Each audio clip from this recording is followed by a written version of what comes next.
ॐ वागीसाद्याः सुमनसः वर्णार्थानामुपक्रमे यं नत्वा कृतकृत्याहो तं तं नमामिं विनायकम्।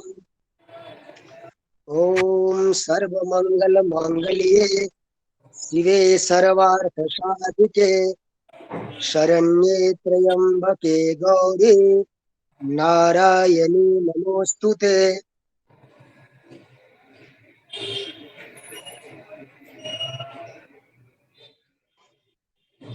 सभी गुरुजनों को प्रणाम है। आज इस शारदीय नवरात्र के शुभ अवसर पे संस्कृत संस्कृति विकास संस्थान झारखंड प्रदेश के द्वारा इस महनीय कार्यक्रम में आप सभी गुरुजनों, विद्वतजनों और हमारे मित्रों, संस्कृत प्रेमियों और संस्कृत संस्कृति विकास संस्थान के सभी पदाधिकारियों का मैं हार्दिक स्वागत करता हूँ, वंदन करता हूँ और अभिनंदन करता हूँ। आज इस शारदीय नवरात्र के शुभ अवसर पे बहुत सुंदर और महनीय विषय लेकर आज संस्कृत संस्कृति विकास संस्थान झारखंड प्रदेश के द्वारा नव दुर्गा का औषधीय स्वरूप के विषय में कार्यक्रम का आयोजन किया गया है। इस कार्यक्रम में उपस्थित सभी महानुभावों का पुनः पुनः वंदन, अभिनंदन और प्रणाम है। सबसे पहले विघ्न विनाश के लिए जो मंगलाचरण की परंपरा है उसको निर्वाह करते हुए वैदिक मंगलाचरण के लिए मैं आमंत्रित करूंगा राम भजन चौधरी जी को। वो वैदिक मंगलाचरण आके प्रस्तुत करें। राम भजन चौधरी जी।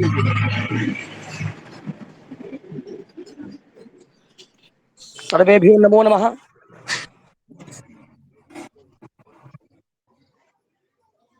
हरि ओम।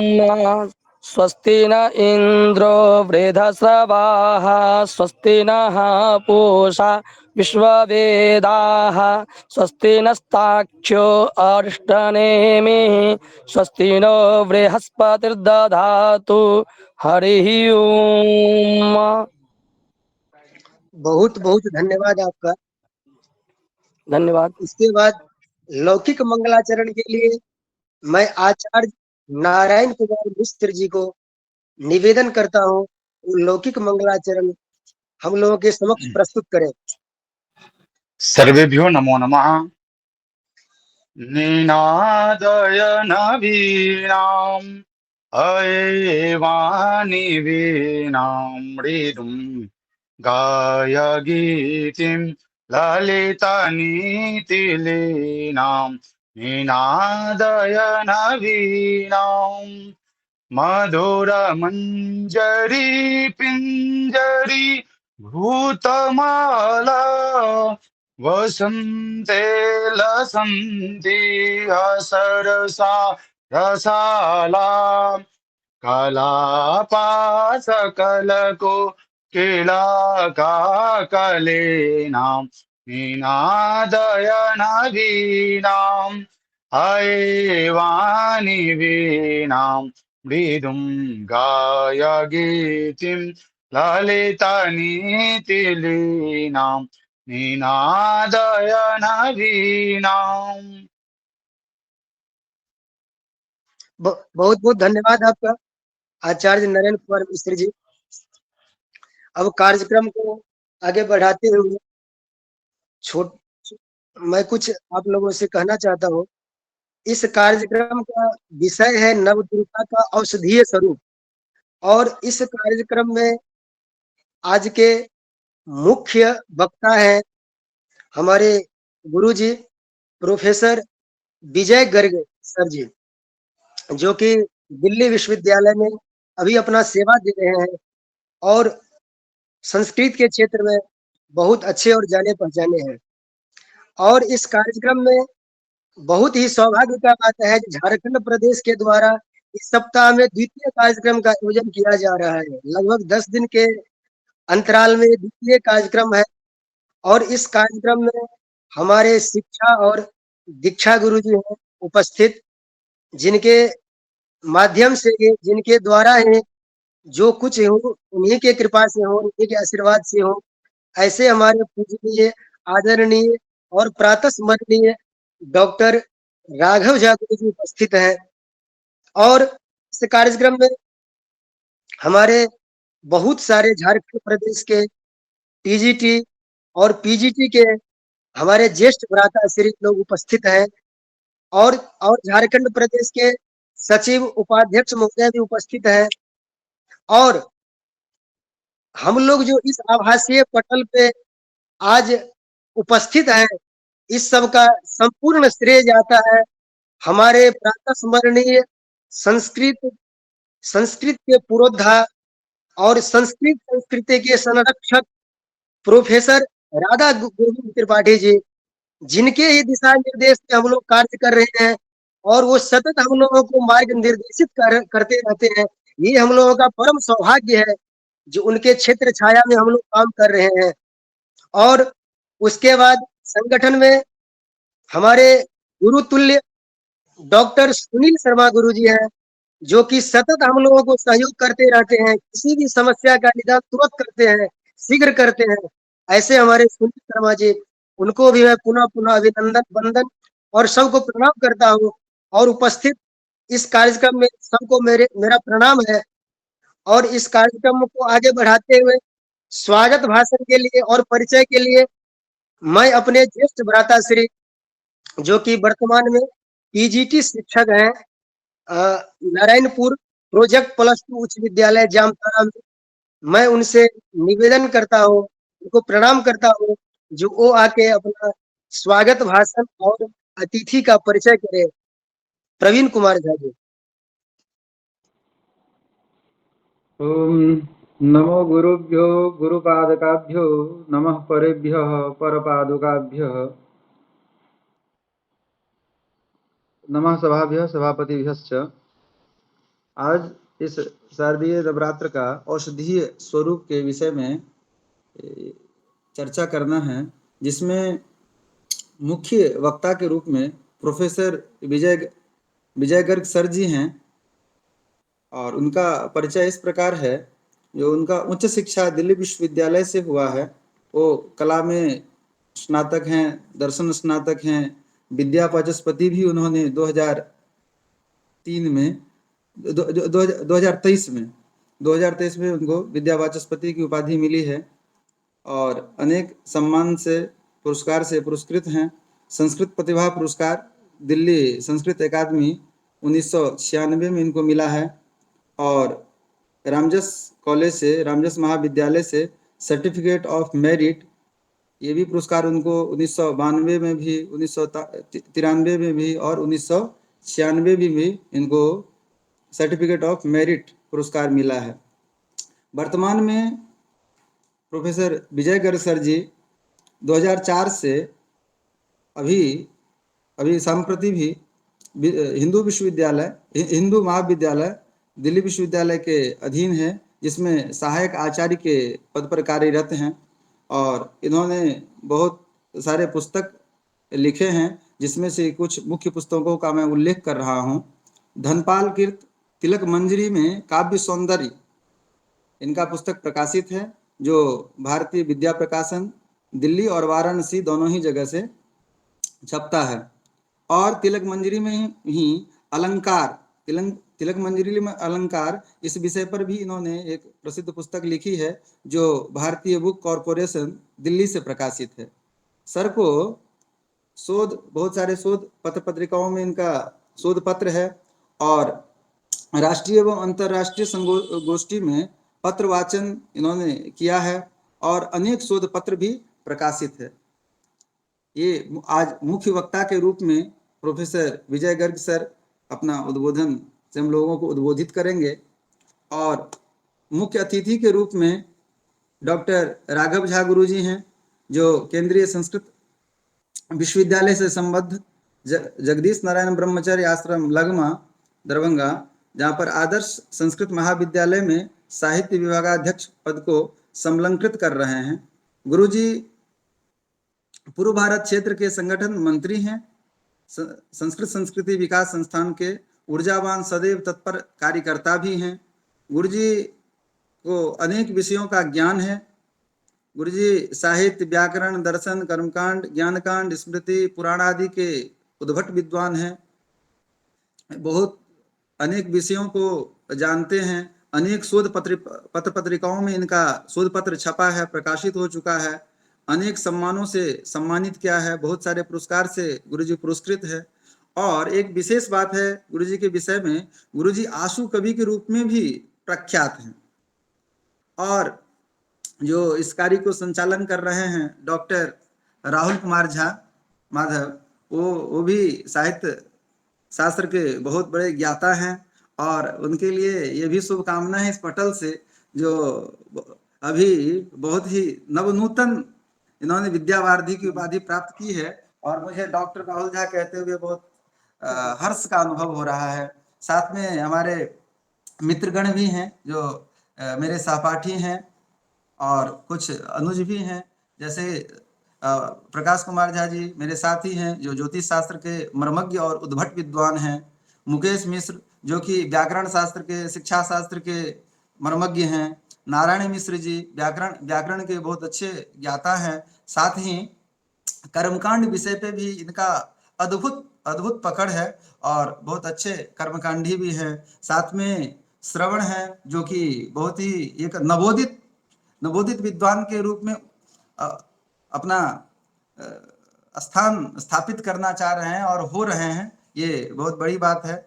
और इसी प्रकार से मैं सभी को, और जिनका नाम नहीं जान पा रहा हूं या जुड़े हुए हैं, प्रत्यक्ष अप्रत्यक्ष रूप से सबका अभिनंदन, वंदन और इस कार्यक्रम में जुड़ने के लिए आभार भी प्रकट करता हूं। धन्यवाद। आपको और आपका सहयोग प्राप्त हुआ है, इसलिए आपको पुनः पुनः धन्यवाद, प्रणाम। अब मैं इस कार्यक्रम को आगे बढ़ाते हुए आज के मुख्य वक्ता, जिनके विषय में पूर्व परिचय दिया गया है, उनसे निवेदन करता हूँ वो आके हम लोगों को कृतार्थ करें। ओम या देवी सर्वभूतेषु शक्तिरूपेण संस्थिता नमस्तस्यै नमस्तस्यै नमस्तस्यै नमो नमः। या देवी सर्वभूतेषु मातृरूपेण संस्थिता नमस्तस्यै नमस्तस्यै नमस्तस्यै नमो नमः।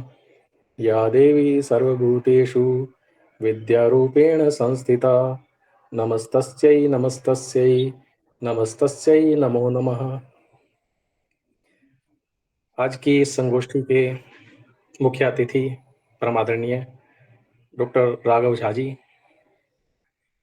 बंधुवर राम भजन जी, प्रवीण कुमार जी, नारायण कुमार मिश्र जी, प्रकाश जी, डॉक्टर राहुल जी, आपको बधाई हो कि आपने उपाधि प्राप्त की है। और अन्य सभी बंधु, अग्रज, विद्वज्जन, मेरे मित्रगण, आप सभी को मेरा नमस्कार है। आज का जो विषय है, इसके विषय में मैंने थोड़ा सा कभी चर्चा की थी, जब अभी हमारे जो 10 दिन के जो नवरात्रों के विषय में हमारे संस्कृति विकास संस्थान से जो हमारे संगोष्ठियां चल रही हैं, उसमें मैंने कुछ चर्चा की थी कि नव दुर्गाओं के जो रूप हैं उनमें औषधीय पौधे भी उनके नाम से प्राप्त होते हैं और उनका वही फायदा हमें मिलता है जो कि नव दुर्गाओं के पूजा करने से हमें मिलता है। आप लोग सब जानते हैं कि अभी हम कोरोना काल से होकर के निकले हैं और उस समय में जिन जिन लोगों ने भारतीय चिकित्सा पद्धति को, आयुर्वेद को अपनाया, उनको अधिकतर को तो कुछ हुआ ही नहीं। और अन्य जिन लोगों को कुछ हुआ भी तो वो बहुत जल्दी उससे बाहर भी निकल आए। लेकिन जिन लोगों ने अंग्रेजी चिकित्सा पद्धति को अपनाया उनके साथ वो स्वस्थ तो जो होकर के आए हैं वो आ तो गए हैं, लेकिन उनको अभी भी जो मेरे संपर्क में बहुत लोग आते हैं, क्योंकि ये बहुत बहुत ज़्यादा फैला था, तो अनेक लोग मेरे जो संपर्क में आते हैं, पता चलता है कि उनको धीरे-धीरे पुनः समस्याएँ उत्पन्न हो रही हैं। तो पहली बात तो यही है कि हम ये बात मान के चलें कि हमारी जो चिकित्सा पद्धति है पहले से सुदृढ़ है और हम लोग उसकी ओर ज़रा ध्यान दें। हमारी जो माताएँ हैं, बहनें हैं, वो तो जो अपने रसोई घर में हैं, इन औषधियों का सामान्य रूप से प्रयोग करती आ रही हैं। लेकिन उसमें भी कुछ-कुछ औषधि ऐसी हैं कि अगर हम उनको कुछ और मिला दें, तो उससे आशातीत हमें लाभ मिलता है। जो हमारा आज का विषय है कि जो नवदुर्गा है, उनके जो औषधीय रूप हैं, तो नवदुर्गा में जो औषधियाँ कुछ ऐसी हैं, जो अगर हम उनको अपने दैनिक जीवन में कुछ उनके साथ में उन औषधियों को अगर हम साथ में लें, तो हमारी जो इम्यूनिटी है, वो बहुत अधिक बढ़ जाती है। और इसीलिए उनको ये वैसे मार्कंडेय पुराण में जो ब्रह्मा जी के द्वारा जो उपदेश किया गया दुर्गा कवच के विषय में, तब इसका संकेत किया गया है कि माँ दुर्गा 9 रूपों में आपका कल्याण करती है, अपने उन स्वरूपों के द्वारा भी और औषधीय स्वरूपों के द्वारा भी। तो ये जो नवदुर्गा की जो औषधीय रूप हैं, ये आपके शरीर की रक्षा के कवच के रूप में काम करते हैं। तो हम दुर्गा कवच की बात करते हैं, तो ये दुर्गा कवच भी एक तरह से है। तो जो दुर्गा कवच में पहला जो रोगनाशक मंत्र कहा गया है, वो है रोगान शेषान अपहिंसी तुष्टारुष्टा तु कामान सकलान अभिष्टान त्वाम आश्रितानाम न विपत् नराणाम त्वम आश्रिता है आश्रयताम प्रयांति। ऐसा कहा गया है कि सारी की सारी जितनी भी आपके रोग हैं वो सारे दूर हो जाते हैं।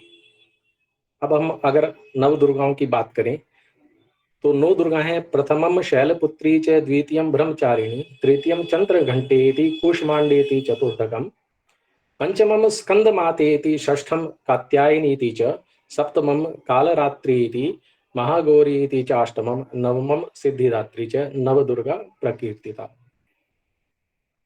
देवी के ये 9 रूप हैं, दुर्गा के ये 9 रूप हैं और इन्हीं रूपों की अर्चना हम इन नवरात्रों में करते हैं। अब हम अगर अपने विषय पे सीधे आए, तो जो देवी दुर्गा का पहला रूप है वो है शैलपुत्री का। शैलपुत्री से हमें बिल्कुल अपने आप ही नाम से ही स्पष्ट हो जाता है कि शैल अर्थात पर्वत की पुत्री, पर्वताधिराज हिमालय की पुत्री। तो हिमालय के घर में जन्म लेने के कारण इनका शैलपुत्री नाम पड़ा। इनका जो वाहन है वो वृषभ है, इसलिए इनको वृषभारूढ़ भी कहते हैं।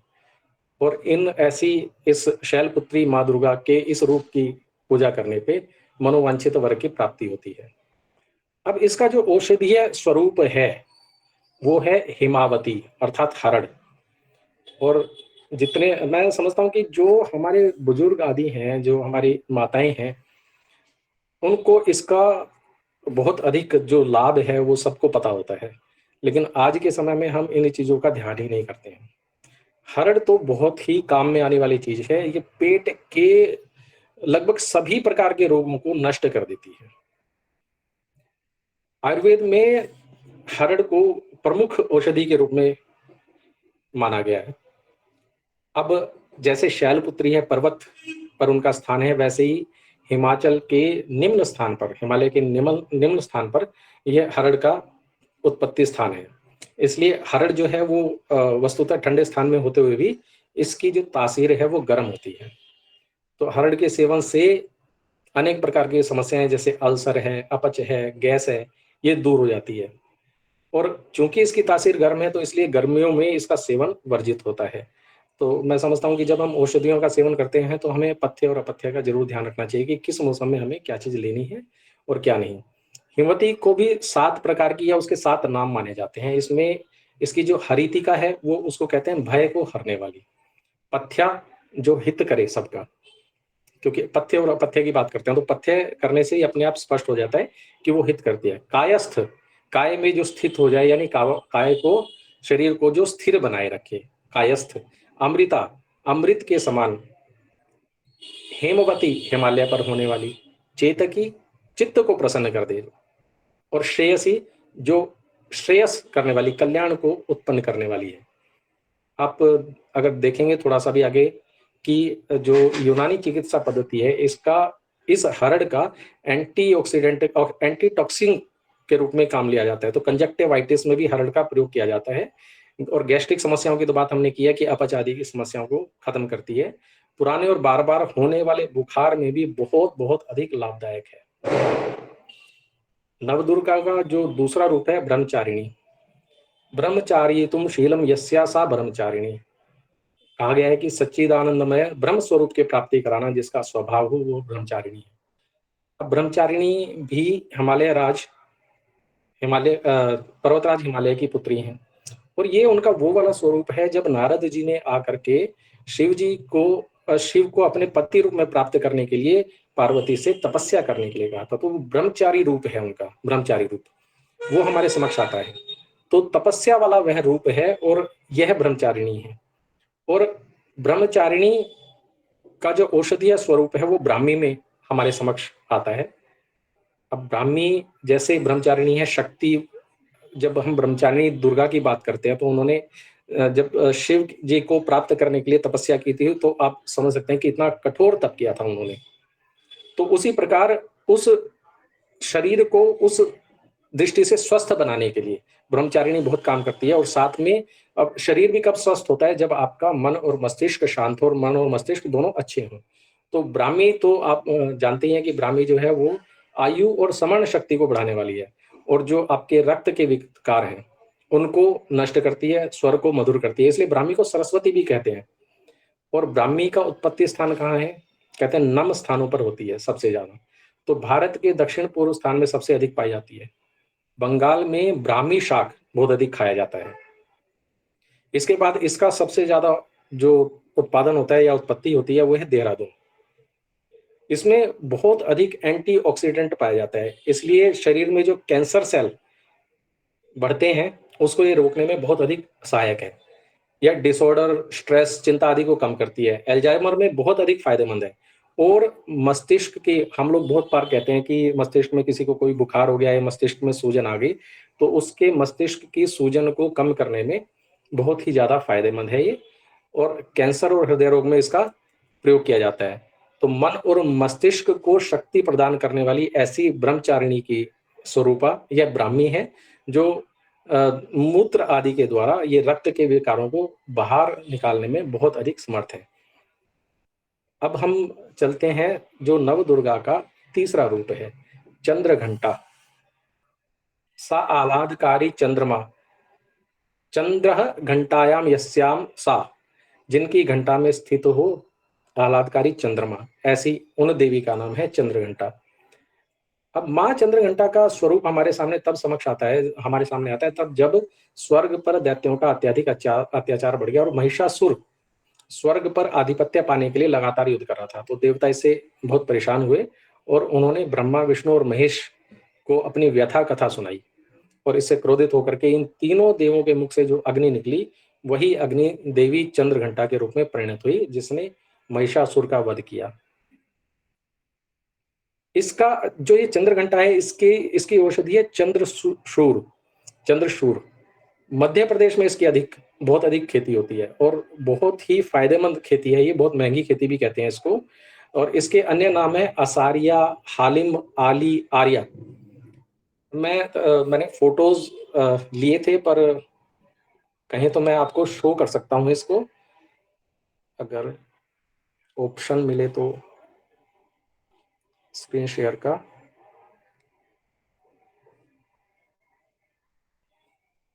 मुझे लग रहा है दिखाई दे रहा होगा।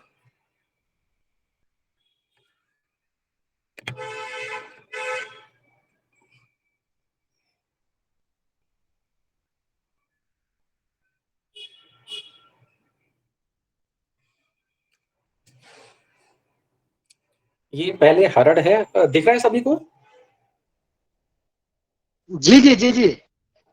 ये ब्राह्मणी है और मैंने इसलिए लिए क्योंकि कुछ चीजें ऐसी थी जो मेरे लिए भी कुछ नया था कि पौधा मैंने नहीं देखा था।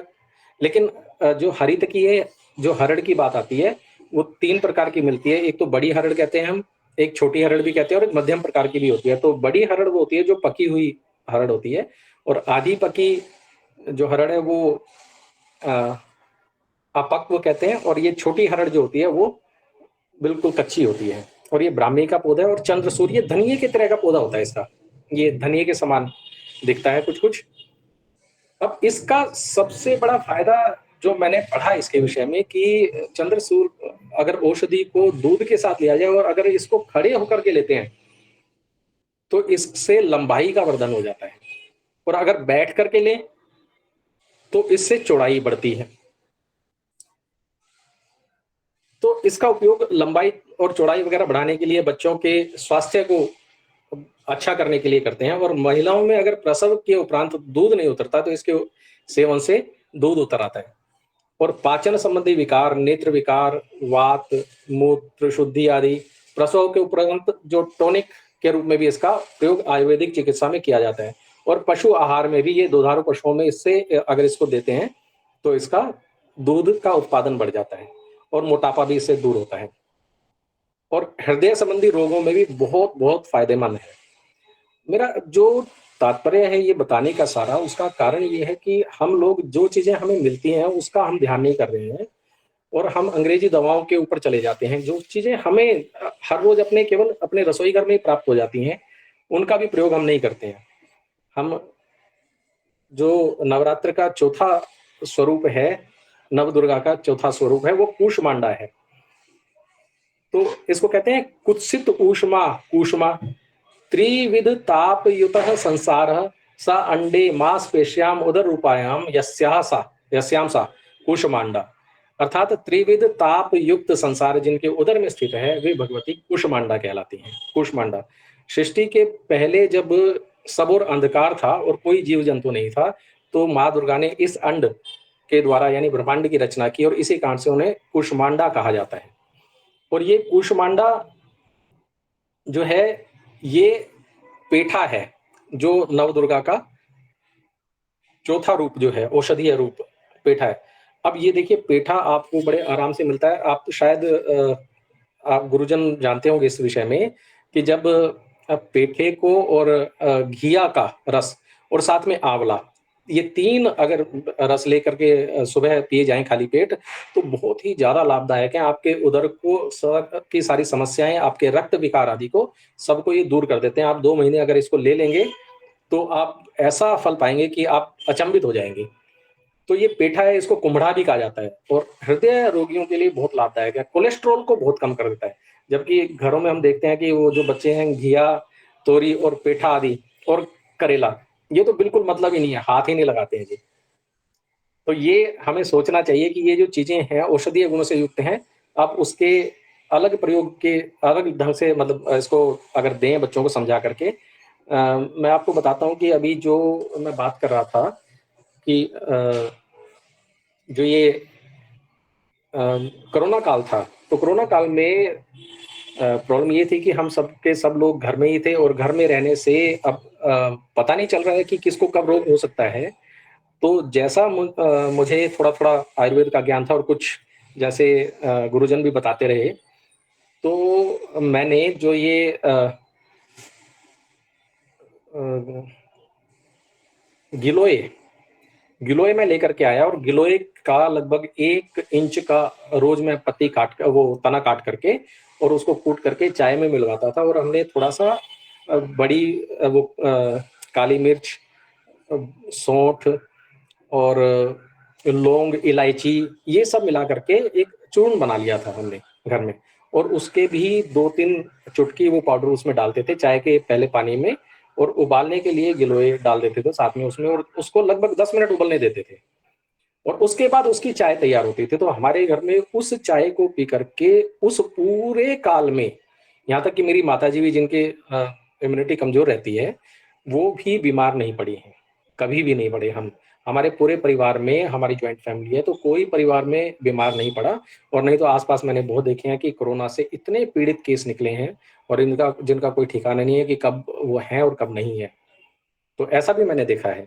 तो मित्रों, मेरा सुझाव है आपको कि आप ध्यान रखें कि ये चीजें जब आप प्रयोग में लाएंगे तो आपको पता चलेगा कि आयुर्वेदिक जो पद्धति है वो बहुत अच्छी है, और जो समय के अनुरूप अगर हम उसको प्रयोग में लाते हैं, जो जिसका सीजन है, जो मौसम है, उसके अनुरूप अगर हम शाक सब्जी का और फलों का प्रयोग करते हैं तो वही अच्छा होता है और स्वास्थ्यवर्धक होता है।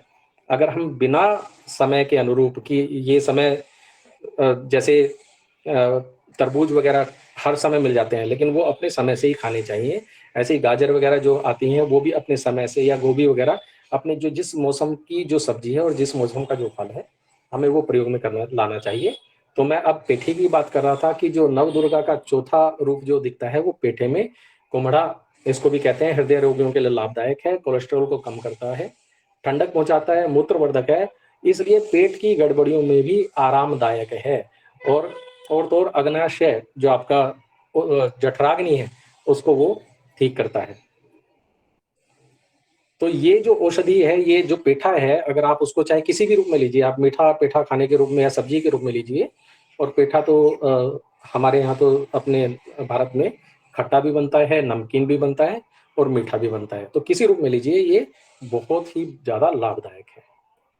अब हम चतुर्थ रूप पंचम रूप की ओर चल रहे हैं नवदुर्गा के। ये है स्कंद माता। स्कंद जो है शिव जी और पार्वती के पुत्र हैं, षडानंद भी इन्हें कहते हैं। स्कंद की मां होने के कारण इनको स्कंद माता नाम इनका पड़ा है। छांदोग्य श्रुति के अनुसार कहा जाता है कि भगवती की शक्ति से उत्पन्न होने के कारण सनत कुमार का नाम स्कंद है, और उन्हीं की माता होने के कारण इनको स्कंद माता कहते हैं। यह जो रूप है माता का वो मोक्ष का द्वार दिखाता है। सिंह इनका वाहन है, और सूर्य मंडल की अधिष्ठात्री देवी होने के कारण इनके चारों ना सूर्य के समान अलौकिक तेजोमय मंडल दिखाई देता है। और औषधि के रूप में ये अलसी के रूप में हमारे सामने विद्यमान है, जिसमें एंटीऑक्सीडेंट बहुत ज्यादा है। वात, पित्त और कफ तीनों प्रकार के रोगों को नष्ट करने में इसमें इसकी शक्ति है।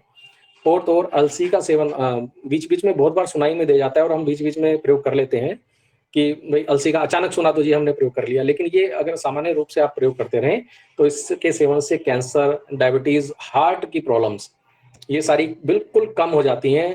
इसमें विटामिन B6 भरपूर होता है, इसलिए एनीमिया यानी जो खून की कमी हो जाती है, जोड़ों के दर्द हैं, जो तनाव है और मोटापा, इसको घटाने में ये बहुत फायदेमंद है। अलसी में ओमेगा 3 और फाइबर भी बहुत अधिक मात्रा में होता है, इसलिए ये बहुत सारे रोगों से लड़ने की शक्ति हमें प्रदान करता है, और हमारे जो शरीर की इम्यून पावर है उसको बहुत अधिक बढ़ा देता है और रोगों से लड़ने में सहायता करता है, और रोग हमारे पास फटक नहीं पाते हैं। अब हमारी जो छठी देवी है वो है कात्यायनी। कहा जाता है कि देवताओं के कार्य को सिद्ध करने के लिए जब महर्षि कात्यायन ने पुत्री रूप में माता को प्राप्त करने की इच्छा की और वो उनके आश्रम में प्रकट हुई, तो महर्षि कात्यायन के यहाँ प्रकट होने के कारण उन्हें कात्यायनी कहा जाता है। इनका जो मुख्य गुण है वो है शोध कार्य करना, इसलिए इस वैज्ञानिक युग में कात्यायनी का भी अत्यधिक महत्व हो जाता है। इनका स्वरूप जो है अत्यधिक भव्य और दिव्य है, स्वर्ण के समान चमकीली ये दिखाई देती हैं, और इनके जो चेहरा है वो बड़ा देदीप्यमान दिखाई देता है, जैसे सूर्य की रोशनी उनसे आ रही हो। और इन कात्यायनी का जो रूप है, औषधीय स्वरूप, वो है मोइया। इसको अंबा, अंबालिका या अंबिका के रूप में भी माना जाता है। ये जो औषधि है मैंने ये कभी देखी नहीं है वैसे, तो मैं भी इसको देखना भी चाहूंगा और पता भी करूंगा कि ये कैसे, हमें हमारे यहाँ जो बॉटनी डिपार्टमेंट है वो बताएंगे, उनसे मैं पूछूंगा। तो ये मोइया है, ये भी कफ, पित्त आदि जो विकार हैं उनमें बहुत लाभदायक है। और कंठ के जो रोग हैं, गले में कई बार शूल हो जाता है या कंठ में हम कहते हैं टॉन्सिल्स वगैरह हो गए हैं, तो गले के रोगों को बड़ा जल्दी ही ये ठीक करता है। इससे पीड़ित रोगी को इसका सेवन करना चाहिए। और वैसे अगर ये सामान्य रूप से जैसा कि चिकित्सक कहते हैं उसके रूप से अगर हम प्रयोग करेंगे तो ये बिल्कुल ठीक रहता है। जो सप्तम रूप है वह है काल रात्रि। सबको मारने वाले जो काल हैं यमराज, उनकी भी विनाशिका होने के कारण इनका नाम काल रात्रि है। इनको कहा जाता है कि पौराणिक कथाएं हैं कि जब दैत्य शुंभ निशुंभ और रक्त बीज इन तीनों ने लोक में पूरा हाहाकार मचा रखा था, तब सभी देवता शिव जी के पास गए और उनसे प्रार्थना करने लगे। तो भगवान शिव ने माता पार्वती से राक्षसों का वध करने के लिए प्रार्थना की ताकि हमारे भक्तों की रक्षा हो पाए। तो शिव जी की बात मान करके माँ पार्वती ने दुर्गा का रूप धारण किया और शुंभ निशुंभ का वध कर दिया। और जब रक्त बीज को मारा तो उसके शरीर से रक्त गिरने से वहां पर लाखों रक्त बीज दैत्य उत्पन्न हुए। इसे देखकर दुर्गा ने अपने तेज से काल रात्रि को उत्पन्न किया और काल रात्रि ने उस सारे जो रक्त है उसको पी लिया, अपने मुख में भर लिया, और इस तरह माँ दुर्गा ने उसका गला काट दिया और रक्त बीज का वध कर दिया। अब ये देखिए कि इनका जो रूप है, इनकी सांसों से अग्नि निकलती रहती है क्योंकि वो इतनी गुस्सैल दिखाई देती हैं, गर्दभ की सवारी करती हैं। इनका चाहे रूप भयंकर है लेकिन ये हमेशा शुभ फल देने वाली है। अब माता जो होती है वो हमेशा अपने पुत्रों के लिए शुभ फल ही देती है, उनके स्वास्थ्य की कामना करती है, उसके उन्नति की कामना करती है, प्रगति की कामना करती है। तो ऐसी माता चाहे किसी भी रूप में हो, चाहे वो कितने भी कैसे भी भयंकर रूप वाली हो, चाहे कितने सौम्य रूप वाली हो, तो वो अपने पुत्र के उन्नति की ही कामना करती हैं, उसी के स्वास्थ्य की ही कामना करती हैं। तो ये जो है ये इसलिए इनको शुभंकरी भी कहा जाता है। दैत्य दानव राक्षस भूत प्रेत आदि ये सारे तो इनके सोचने भर से ही भाग जाते हैं, सारी बाधाएं दूर हो जाती हैं। अग्नि जल जंतु शत्रु रात्रि आदि सभी प्रकार के जो भय हैं वो दूर हो जाते हैं। अब काल रात्रि के लिए जो औषधीय रूप उनका है वो है नागदोन का। इसे महायोगेश्वरी भी कहते हैं। ये से नागदोन जो है ना औषधि, ये ब्रेन पावर बढ़ाती है, आपकी ब्रेन पावर बढ़ती है इससे। ये भी मैंने वैसे पौधा होगा और देखा भी जरूर होगा, लेकिन ये बहुत अच्छी तरह से मुझे याद नहीं आता है। लेकिन ये है कि इससे जो मस्तिष्क की स्मरण शक्ति है वो बढ़ती है, तनाव दूर होता है, डिप्रेशन इससे दूर होता है इसको लेने से, ट्यूमर जो हो जाता है वो खत्म होता है और एल्जाइमर जैसी समस्याएं इससे दूर हो जाती हैं। और ये भी बताया जाता है कि अगर 2-3 पत्तियां इसकी काली मिर्च के साथ सुबह खाली पेट ले ली जाए तो इससे पाइल्स में भी फायदा मिलता है। और अगर इसके पत्तों की सिकाई फोड़े फुंसी पे की जाए तो बहुत जल्दी ये रोगों का नाश कर देती है। इसलिए सभी प्रकार के रोगों का नाश करने वाली और समस्त मन के मस्तिष्क के विचारों को जो दुर्भावनाएं या विकार हैं उनको दूर करने वाली ये औषधि है। इस पौधे को व्यक्ति अपने घर पर अगर लगा ले तो कहते हैं इसके जो खुशबू भी फैलती है उससे भी व्यक्ति को बहुत फायदा मिलता है। जो माँ दुर्गा का अष्टम रूप है वो है महागौरी।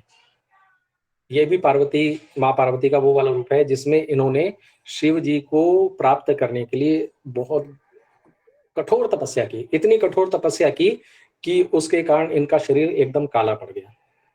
और फिर इनकी तपस्या से प्रसन्न होकर और संतुष्ट होकर जब भगवान शिव आए तो उन्होंने गंगा के पवित्र जल से इनको धोया, जिससे उनकी जो प्रभा है वो अत्यधिक विद्युत के समान, बिजली के समान निखर के आई और इनका जो सारा का सारा वर्ण है वो गौर वर्ण हो गया और इसीलिए इनका नाम महागौरी पड़ा। अब महागौरी के रूप में हमारे सामने आती है तुलसी, जो कि आपको सामने दिखाई दे रही है। और इस विषय में तो मुझे लगता है कि आप लोगों को बहुत ज्यादा बताने की आवश्यकता नहीं है कि तुलसी तो भारत में प्रत्येक घर में मिलती है और तुलसी की हम पूजा भी करते हैं और तुलसी हमारे औषधीय रूप में भी काम में आती है। प्रत्येक व्यक्ति जब सुबह की चाय बनाता है तो तुलसी के 2 पत्ते जरूर डालता है। तो तुलसी 7 प्रकार की बताइए, काली तुलसी, मरुता, दवना, कुढेरक, अर्जक, षटपत्र। और 2 तुलसी तो मेरे पास भी है, एक तो जो हरी तुलसी ये सामान्य आपको दिखाई दे रही है वो, और श्यामा तुलसी मेरे पास भी है। अब एक बात और मैं इस बारे में आपको बताना चाहूंगा कि जो ये तुलसी है उसका प्रयोग कहा जाता है कि द्विदल के रूप में करना चाहिए। आप 2 पत्ते इकट्ठे जो आमने सामने वाले हैं वो तोड़ें, एक पत्ता ना तोड़ें और उसको नाखून आदि से भी ना तोड़ें, सीधे तोड़ें और उसको जो कहा जाता है कि उसको पानी के साथ सीधा गोल करके उसको और सीधा निगलना चाहिए, उसको दांतों से चबाना नहीं चाहिए, क्योंकि उससे फिर दांतों में दिक्कत आती है। तो इसको कहा गया है कि वो सीधा उसको ले लें, और अगर ऐसा नहीं करते हैं तो आप चाय आदि में तो लेते हैं, वो आपके लिए बहुत अच्छी है। और ये हृदय रोग में, अगर हृदय में कोई रोग होती है तो वो उसका नाश करने में बहुत सहायक है। रोजाना अगर इसकी तुलसी की चाय पीते हैं तो खून साफ हो जाता है इससे। और सेहत तो इससे ऐसी है कि अगर हम इसको रामबाण औषधि कहें तो कम बात, कोई अतिशयोक्ति नहीं है, और इससे कैंसर का भी खतरा कम रहता है। और अंतिम जो हमारी जो नवदुर्गा है वो है सिद्धिदात्री। सिद्धि अर्थात मोक्ष, सिद्ध पदार्थ को देने वाली या मोक्ष को देने वाली। देवी पुराण के अनुसार ये माना जाता है कि भगवान शिव की कृपा से जो देवी सिद्धिदात्री हैं उन्होंने सिद्धियों को प्राप्त किया था। तो ये जो सिद्धियां हैं ये बताई गई हैं, अणिमा, महिमा, गरिमा, लगिमा, प्राप्ति, प्राकाम्य, ईशित्व और वशित्व, ये है। और जो ये रूप है इनका, ये भी अर्धनारीश्वर। जब शिव जी ने देखा कि इनके पास अब ये सिद्धियां हो गई हैं, तो शिव जी ने उनको सम्मान देते हुए अपने आधे शरीर में भी स्थान दिया था। तो शिव जी को इसलिए अर्धनारीश्वर भी कहा जाता है। और जो सिद्धिदात्री हैं इनका जो औषधीय स्वरूप है वह है शतावरी। इसको, इस स्वरूप को नारायणी या शतावरी भी कहते हैं। ये जो है वो बुद्धि, बल और वीर्य के लिए उत्तम औषधि है। रक्त विकार, वात, पित्त आदि का नाश करने वाली, हृदय को बल देने वाली औषधि है। अगर इसका रोजाना सेवन करें, ये है शतावरी, अगर इसका रोजाना सेवन करें तो इससे शरीर में कैंसर की कोशिकाएं नहीं पनपती हैं। शतावर में एंटीऑक्सीडेंट होता है, एंटी इन्फ्लेमेटरी और घुलनशील फाइबर होता है जो पेट को बिल्कुल स्वस्थ रखता है। और अनेक प्रकार के रोग, आप जानते हैं कि जितने भी रोग हैं हमारे, वो पेट से ही उत्पन्न होते हैं। तो ये अगर इसका भी हम प्रयोग लगातार करें तो इसके सेवन करने से सभी के जो कष्ट हैं वो जल्दी समाप्त हो जाते हैं। ये तो मैंने, अब मैं इसको, अच्छा ठीक है, अच्छा मेरा कैमरा भी बंद हो गया था जी। तो ये मेरा आपसे बार बार निवेदन यही है कि जो चीजें माताओं बहनों को रसोई में, जैसे गरम मसाले के रूप में, बड़ी हर्ड, छोटी हर्ड के रूप में, या बड़ी इलायची, छोटी इलायची के रूप में, या सौंठ के रूप में जो हम सुखा लेते हैं अदरक को, ये सारी चीजें हमें प्राप्त होती हैं अपने घर में ही।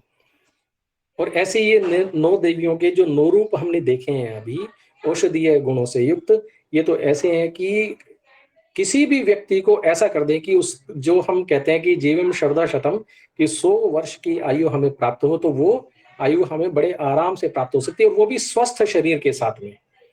और मैं इसका अनुभव करके बता रहा हूं आपको कि मैंने इस बात को अनुभव किया है कि जब हम कोरोना काल में हमने जो चीजें, जिसका गिलोय आदि का प्रयोग किया, तो उससे हमारे किसी भी घर में, पूरे घर में किसी भी व्यक्ति को, किसी भी सदस्य को कोई चिंता या कोई परेशानी हुई ही नहीं, और उसी को पी करके हम स्वस्थ रहे। उसमें भी ये है कि गिलोय आदि का सेवन भी ये माना गया है कि वो लगातार नहीं करना चाहिए, वो भी थोड़ा थोड़ा गैप दे करके करना चाहिए। तो बात यही रहेगी कि जब भी आप किसी भी चीज का प्रयोग करें तो उसमें आप ये जरूर देख लें कि उसको चिकित्सक के परामर्श के अनुरूप लें, और पथ्य अपथ्य का जरूर ध्यान रखें, और जो खाने योग्य चीजें हैं वही खाएं, जो अखाद्य पदार्थ हैं उनको अपना लें। तो आयुर्वेद के इन जो नव दुर्गा के 9 रूपों की औषधियों का अगर आप प्रयोग करते हैं तो मैं मानता हूं कि ये मनुष्य की सभी बीमारियों को दूर करने में सहायक है। और सीधी सी बात ये भी है कि जब हम, अब ये नव दुर्गा का समय चल रहा है, तो हमारा मन और मस्तिष्क इतना शांत रहता है, मन में दुर्भावनाएं नहीं आती हैं। तो इस समय में इन चीजों को अगर हम समझ लेते हैं तो अपने जीवन में इनको, इन औषधियों को अपना सकते हैं, जिससे जो ये शांति हमारी अब केवल जो नवरात्र में बनी हुई है, वो शांति हमारी आगे हमेशा चलती रहे। इसी प्रकार से यही कह करके मैं अपनी वाणी को विराम देता हूँ। जय तो संस्कृतम, जय तो भारतम, जय तो भारतीय संस्कृति। हरिओम। जी जी जी, बहुत बहुत बहुत धन्यवाद महोदय आपको।